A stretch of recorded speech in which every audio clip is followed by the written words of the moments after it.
নজর রাখবো হাইকোর্টের আপডেট। প্রাথমিকে নিয়োগের সবুজ সংকেত সুপ্রিম কোর্টের।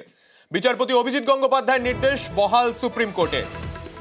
প্রাথমিক 2022-এ 11,765 শূন্য পদে নিয়োগের সবুজ সংকেত। 2020 থেকে 22 ব্যাচের ডিএলএড পড়ুয়ারা সুযোগ পাবে নিয়োগ প্রক্রিয়ায়। আমাদের প্রতিনিধি অর্ণব রয়েছেন আমাদের সঙ্গে। অর্ণব, ঠিক কি নির্দেশ দেয়া হলো শীর্ষ আদালতের তরফে? 2022 সালে টেট নেওয়া হয়েছিল এবং টেটের প্রেক্ষিতে নিয়োগ প্রক্রিয়াও শুরু করেছিল প্রাথমিক শিক্ষা পর্ষদ। 11,765 এই পূর্ণপদে নিয়োগের প্রক্রিয়া।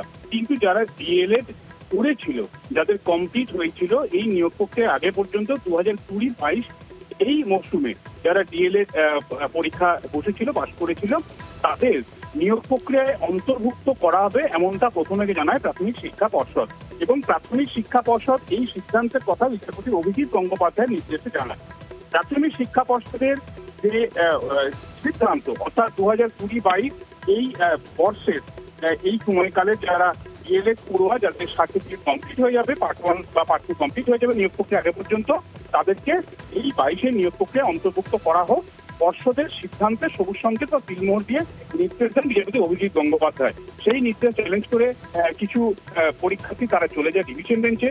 ডিভিশন বেঞ্চ এই সিঙ্গেল বেঞ্চের নির্দেশের উপর স্থগিতাদেশ দেয় এবং সেক্ষেত্রে বলে, যেহেতু বিজ্ঞপ্তি, নিয়োগ প্রক্রিয়ার বিজ্ঞপ্তির সময়কাল পর্যন্ত যাদের এই সার্টিফিকেট আছে তারাই একমাত্র নিয়োগ প্রক্রিয়া বসতে পারবে। কাজেই দলগড়ায় সুপ্রিম কোর্ট পর্যন্ত সুপ্রিম কোর্ট প্রথমে স্থগিতাদেশ দেয়, অর্থাৎ এই 2022-এর নিয়োগ প্রক্রিয়া করা যাবে না, স্থগিতাদেশ দেয়।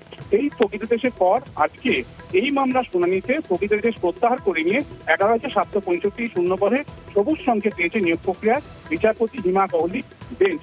এবং এক্ষেত্রে বিচারপতি অভিজিৎ গঙ্গোপাধ্যায়ের নির্দেশ মতো, অর্থাৎ 2020-22-এর ডিএলএড যাদের নিয়োগ প্রক্রিয়া আগে পর্যন্ত যাদের কোর্স কমপ্লিট হয়ে যাচ্ছে তারা বসতে পারবে, সুযোগ পাবে নিয়োগ প্রক্রিয়ায়। সেই নির্দেশটাই কিন্তু আজকে সুপ্রিম কোর্টের আদেশের পরেও বহাল রইল।